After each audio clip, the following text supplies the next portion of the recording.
வணக்கம். நீங்கள் இணைத்திருப்பது சமூகத்தின் பிரதான செய்திகளுடன். செய்திகளுக்காக உங்களுடன் இணைந்து கொள்ளும் நான் ரவிச்சந்திரன் ஜோன் வெஸ்லி. பிரதான செய்திகளுக்குள் செல்வதற்கு முன்னர் முதலில் தலைப்புச் செய்திகள். கோடபாயவின் தனிப்பட்ட செயலாளர் சுகீஸ்வர பண்டார கைது. இலங்கையில் அக்டோபர் நவம்பரில் 100 மில்லிமீட்டரை தாண்டிய பலத்த மழைக்கு வாய்ப்பு, பேராசிரியர் சரித பத்தியராட்சி எச்சரிக்கை. யாழ்ப்பாணத்தில் புகையிரதம் முன் பாய்ந்து ராணுவ சிப்பாய் தற்கொலை. பூனாவையில் இலங்கை போக்குவரத்து சபை பேருந்துடன் மோதி ஆசிரியை பரிதாபகரமாக பலி, சாரதி கைது. ஈஸ்டர் தாக்குதல் விசாரணை, மட்டக்களப்பில் நீதி கோரி அமைதி போராட்டம். தமிழக முதல்வர் விஜயை சந்தித்து பேசுகின்றார் இலங்கை கடற்தொழில் அமைச்சர் ராமலிங்கம் சந்திரசேகர். நுவரெலியாவில் பனிமூட்டத்துடன் கூடிய மழை, வாகன சாரதிகளுக்கு அவசர எச்சரிக்கை. மாத்தறை முதல் பொத்துவில் வரையான கடற்பரப்புகளுக்கு வளிமண்டலவியல் திணைக்களம் அவசர அறிவிப்பு. அமெரிக்காவில் கைதான இலங்கை பௌத்தபிக்கு பல்கலைக்கழக பதவியிலிருந்து விலகல், விசாரணையில் புதிய தகவல். தீவுகளில் கோர தாண்டவமாடும் பறவை காய்ச்சல், பல்லாயிரக்கணக்கான சீல் குட்டிகள் உயிரிழப்பு.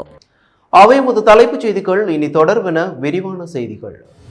முன்னாள் ஜனாதிபதி கோட்டபாய ராஜபக்ஷவின் தனிப்பட்ட செயலாளராக கடமையாற்றிய சுகீஸ்வரன் பண்டார மத்திய குற்றப்புலனாய்வு பிரிவினரால் கைது செய்யப்பட்டுள்ள அதேவேளை உயிர்த்த ஞாயிறு குண்டு தாக்குதல் விசாரணைகளினூடாக தம்மை கைது செய்வதை தடுக்குமாறு கோரி முன்னாள் ஜனாதிபதி கோட்டபாய ராஜபக்ஷ தாக்கல் செய்த மனு இன்று நீதிமன்றில் விசாரணைக்கு வரவுள்ளது. முன்னாள் ஜனாதிபதியின் தனிப்பட்ட செயலாளரான சுகீஸ்வர பண்டார ஒரே கால பகுதியில் 2 அரச நிறுவனங்களிலிருந்து சட்டவிரோதமான முறையில் சம்பளம் பெற்றுக் கொண்டார் என்ற குற்றச்சாட்டின் கீழ் கைது செய்யப்பட்டுள்ளார். அரச நிதியை முறைகேடாக பயன்படுத்தியமை தொடர்பில் மத்திய குற்றப்புலனாய்வு பணியகத்தினால் மேற்கொள்ளப்பட்டு வருகின்ற விசேட விசாரணைக்கு அமைவாக இந்த கைது நடவடிக்கை முன்னெடுக்கப்பட்டுள்ளது. இதேவேளை உயிர்த்த ஞாயிறு பயங்கரவாத குண்டு தாக்குதல் தொடர்பான விசாரணைகளின் அடிப்படையில் தம்மை கைது செய்வதை தடுக்கும் உத்தரவை பிறப்பிக்குமாறு கோரி முன்னாள் ஜனாதிபதி கோடபாய ராஜபக்ஷ தாக்கல் செய்த ரிட் மனு இன்று விசாரணைக்கு எடுத்துக் கொள்ளப்பட உள்ளது. மேன்முறையீட்டு நீதிமன்ற நீதிபதிகளான ரோஹாந்த ஆபேசூரிய மற்றும் சரத் திசாநாயக்க ஆகியோரை கொண்ட 2 அடங்கிய நீதியரசர்கள் ஆயத்தின் முன்னிலையில் இந்த மனு இன்று விசாரணைக்கு வரவுள்ளமை குறிப்பிடத்தக்கது. கோடபாய ராஜபக்ச சார்பில் ஜனாதிபதி சட்டத்திரணி ரமேஷ் டி சில்வாவும், எதிர் மனுதாரர்கள் சார்பில் பிரதி சொலிசிட்டர் ஜெனரல் சகராஷி கீரத்தும் நீதிமன்றத்தில் வாத பிரதிவாதங்களை முன்வைத்துள்ளனர். இந்த மனுவில் பரிஸ்மா அதிபர், குற்றப்புலனாய்வு திணைக்களத்தின் முன்னாள் பணிப்பாளர் சானி அபேசகர் உள்ளிட்ட பல அதிகாரிகள் எதிர் மனுதாரர்களாக பெயரிடப்பட்டுள்ளமை குறிப்பிடத்தக்கது. வீட்டி கேஷ் அண்ட் கரி வீட்டி சூப்பர் ஸ்டோரின் கல்யாணி அன்னபூரணி பிராண்டில் அன்றாட வாழ்க்கையின் அனைத்து பொருட்களையும் ஒரே இடத்தில் பெற்றுக்கொள்ள வீட்டி கேஷ் அண்ட் கரி பாரிஸின் லாட்சப்பல். வலுவடைந்து வரும் எல்லினோ காலநிலை மாற்றம் மற்றும் இந்திய பெருங்கடல் இருமுனைவு நிலை காரணமாக நடப்பு ஆண்டின் அக்டோபர் மற்றும் நவம்பர் மாதங்களில் இலங்கையில் 100 மில்லிமீட்டருக்கும் அதிகமான பலத்த மழைவீழ்ச்சி பதிவாகக்கூடும் என மேற்கு ஆஸ்திரேலிய பல்கலைக்கழகத்தின் கடலோர பெருங்கடலியல் பேராசிரியர் சரித பத்தியராட்சி தெரிவித்துள்ளார். வலுவடைந்து வருகின்ற எல்னினோ நிலைமைகளுடன் இந்திய பெருங்கடல் இருமுனைவு நிலையின் பலவீனமான நேர்மறை போக்கும் இணைந்து எதிர்வரும் மாதங்களில் இலங்கையின் வானிலை அமைப்பில் கடுமையான தாக்கத்தை ஏற்படுத்தும் என்று அவர் சுட்டிக்காட்டினார். தென்மேற்கு பருவக்காற்று காலமான இந்த காலப்பகுதியில் இலங்கையில் வழக்கமாக பதிவாகும் மழை வீழ்ச்சியின் அளவு இந்த முறை குறைய வாய்ப்புள்ளது. இந்த காலப்பகுதியில் வழக்கத்தை விட மிக அதிகமான மழை வீழ்ச்சி எதிர்பார்க்கப்படுகின்றது. குறிப்பாக தினசரி மழை வீழ்ச்சி 100 மில்லிமீட்டரை கடக்கக்கூடும். அடுத்த வருட ஆரம்ப ஜனவரி ஏப்ரல் காலப்பகுதிகளில் நாட்டில் மீண்டும் சராசரியை விட குறைவான மழை வீழ்ச்சி பதிவாக வாய்ப்புள்ளதாகவும் கூறப்படுகின்றது. ஆஸ்திரேலிய வானிலை ஆய்வு பணியகம் ஜூன் 14ஆம் தேதி சேகரித்த தரவுகளின் அடிப்படையில் இந்த காலநிலை முன் அறிவிப்பு மறு பரிசீலனை செய்யப்பட்டுள்ளது. பசிபிக் பெருங்கடலில் மேற்பரப்பு வெப்பநிலை தற்பொழுது சராசரியை விட 0.92 பாகை சியாக உயர்ந்துள்ளது. முன்னதாக கணிக்கப்பட்டதை விட எல்னினோ நிகழ்வு அதிக வலுவடையக்கூடும் என்று எதிர்பார்க்கப்படுகின்றது. எதிர்வரும் நவம்பர் மாதமளவில் மத்திய பசிபிக் பெருங்கடலின் வெப்பநிலை சராசரியை விட 3.3 பாகை சி வரையில் உயரக்கூடும் என்றும் எச்சரிக்கப்பட்டுள்ளது. இந்திய பெருங்கடல் வெப்பநிலை தற்போதைய நடுநிலையாக இருந்தாலும் கடந்த 2 வாரங்களாக கணிசமாக உயர்வடைந்து வருகின்றது. ஜூன் 14 நிலவரத்தின்படி இந்திய பெருங்கடல் இருமுனை சுட்டன் -0.13 பாகை சியாக பதிவாகியுள்ளமை குறிப்பிடத்தக்கது. யாழ்ப்பாணம் நெடுங்குளம் பகுதியில் புகையிரதத்துடன் மோதி இராணுவ சிப்பாய் ஒருவர் உயிரிழந்துள்ளார்.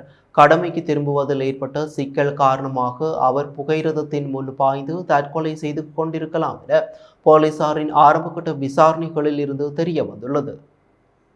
இந்த விபத்தில் பலாலி ராணுவ முகாமில் கடமையாற்றி வந்த பகலகம பகுதியைச் சேர்ந்த 26 வயதுடைய நிரோஷன் லக்மால் என்ற சிப்பாயை உயிரிழந்துள்ளார்.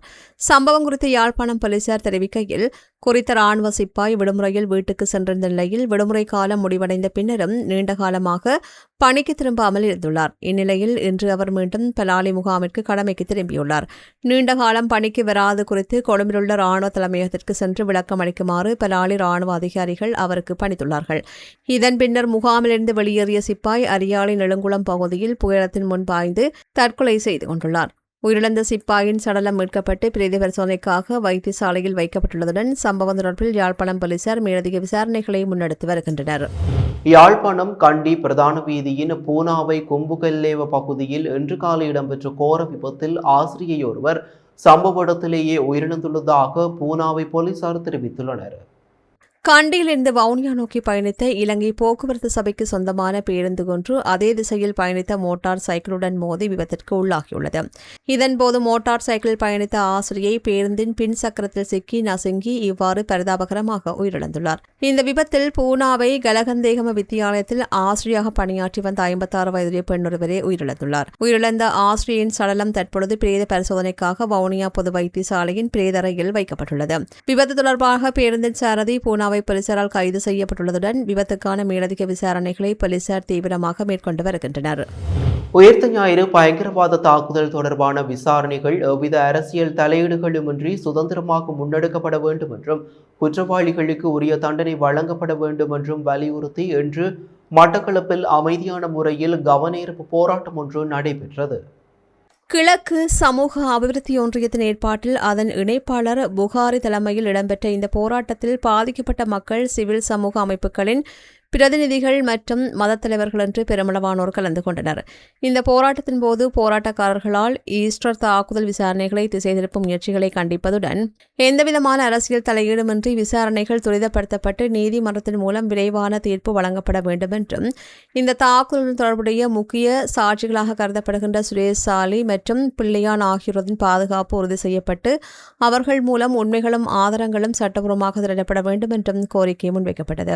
தாக்குதல் காரணமாக உடல் மற்றும் உள ரீதியாக பாதிக்கப்பட்டுள்ள கிறிஸ்தவ மக்களுக்கு தேவையான வாழ்வாதார பொருளாதார உதவிகளை அரசாங்கம் துரிதப்படுத்த வேண்டும் என்றும், எந்தவிதமான குற்றச்சாட்டுகளுமின்றி நீண்ட காலம் சிறை வைக்கப்பட்டு தற்போது விடுதலையாகியுள்ள அப்பாவி முஸ்லிம் மக்கள் மீதான புலனாய்வு பிரிவினரின் தொடர் கண்காணிப்புகளும் அச்சுறுத்தல்களும் உடனடியாக நிறுத்தப்பட வேண்டும் என்றும் கோரினர். குற்றம் செய்தவர்கள் எந்தவொரு இனம் அல்லது மதத்தைச் சேர்ந்தவர்களாக இருந்தாலும் அவர்கள் சட்டத்தின் முன் சமமாக நடத்தப்பட்டு தண்டிக்கப்பட வேண்டும் என்றும் இதன்போது 3 மொழிகளான பதாதைகளை ஏந்தி போராட்டக்காரர்கள் வலியுறுத்தினர்.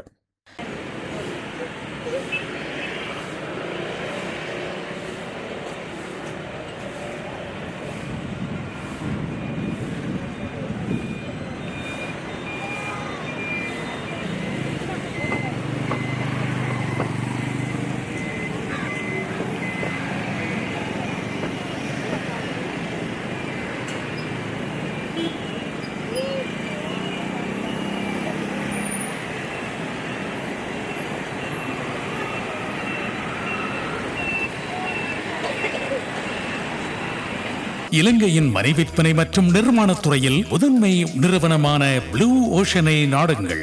இலங்கை மற்றும் இந்திய தமிழக கடற்றொழிலாளர்களுக்கு இடையே நீண்ட காலமாக நீடித்து வரும் கடல் எல்லை பிரச்சினைக்கு ராஜதந்திர ரீதியில் நிரந்தர தீர்வு காணும் நோக்கில் எதிர்வரும் ஜூலை மாதத்தில் இந்தியாவிற்கு பயணம் மேற்கொள்ள தீர்மானித்துள்ளதாக கடற்றொழில் அமைச்சர் ராமலிங்கம் சந்திரசேகர் தெரிவித்துள்ளார். கடந்த 6 மாதங்களாக இந்திய கடற்தொழிலாளர்களின் அத்துமீறிய வருகைகள் ஓரளவு குறைவடைந்திருந்த போதிலும் எதிர்காலத்தில் மீண்டும் எல்லை தாண்டிய கடற்தொழில் நடவடிக்கைகள் அதிகரிக்கக்கூடும் என எதிர்பார்க்கப்படுவதாக அவர் குறிப்பிட்டுள்ளார்.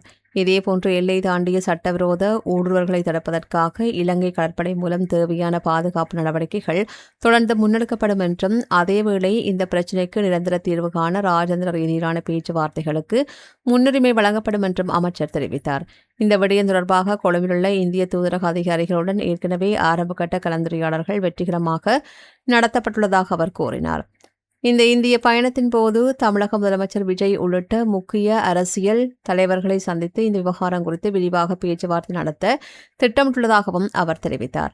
திரைப்படங்களில் நீதிக்காக போராடும் ஒரு போராளியாக சித்தரிக்கப்பட்டதன் வெளிப்பாடாகவே விஜய் தற்போது முதலமைச்சராக வந்துள்ளதாக குறிப்பிட்ட அவர், திரைப்படங்களில் காட்டிய அதே நேர்மையையும் மக்கள் நலனையும் அவர் அரசியலிலும் இந்த பிரச்சினைக்கு தீர்வு காண்பதிலும் வெளிப்படுத்துவார் என்று தாம் எதிர்பார்ப்பதாக தெரிவித்தார்.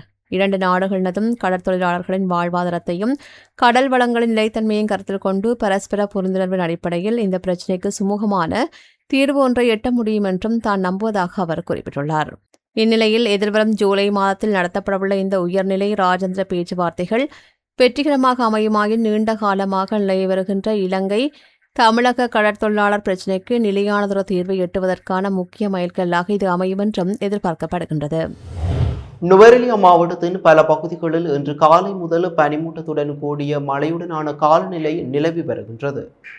இதன் காரணமாக நுவரெலியா பதுளை பிரதான வீதியின் கிரகேரி ஏரி பகுதியில் கடுமையான பனிமூட்டம் காணப்படுகின்றது.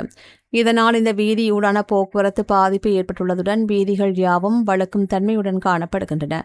இந்த விடயம் குறித்து நுவரெலியா மாவட்ட தலைமை காவல்துறை அதிகாரி விடுத்துள்ள ஊடக அறிக்கையில், தற்போது நிலவுகின்ற மழையுடனான காலநிலையால் கிரகேரி ஏரி உள்ளிட்ட பல பகுதிகளில் கடுமையான பனிமூட்டம் நிலவுகின்றது. இதனால் வீதிகள் வழக்கும் அபாயம் உள்ளதால் வாகன சாரதிகள் அனைவரும் மிக அவதானமாக வாகனங்களை செலுத்த வேண்டும். குறிப்பாக முச்சக்கர வண்டிகள், மோட்டார் சைக்கிள்கள் மற்றும் சிறிய ரக வாகனங்களில் பயணிப்போர் தங்களது முகப்பு விளக்குகளை ஒளிரவிட்டவாறு மிகுந்த எச்சரிக்கையுடனும் பயணிக்குமாறு கேட்டுக் கொள்ளப்படுகின்றார்கள்.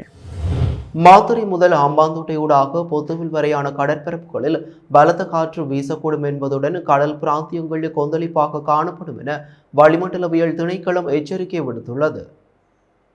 இன்று பிற்பகல் 1 மணி முதல் நாளை பிற்பகல் 1 மணி வரையில் அடுத்த 24 மணித்தியாலங்களுக்கு செல்லுபடியாகும் வகையில் இந்த அறிவிப்பு விடுக்கப்பட்டுள்ளது. இதுகுறித்து வளிமண்டலவியல் திணைக்களம் வெளியிட்டுள்ள அறிக்கையில், மாத்தறை முதல் ஹம்பாந்தோட்டை ஊடாக பொத்துவில் வரையான கடற்கரைக்கு அப்பாற்பட்ட கடற்பரப்புகளில் காற்றின் வேகமானது அவ்வப்போது மணித்தியாலத்திற்கு 50 முதல் 60 கிலோமீட்டர் வரையில் அதிகரிக்கக்கூடும். இதன் காரணமாக அந்த பகுதிகள் அவ்வப்போது மிகவும் கொந்தளிப்பான நிலையில் காணப்படும். எனவே கடலுக்கு செல்கின்ற மீனவ சமூகங்களும் கடற்தொழிலாளர்களும் இந்த விடயம் குறித்து மிகுந்த அவதானத்துடன் செயற்படுமாறு கேட்டுக் கொள்ளப்படுகின்றார்கள்.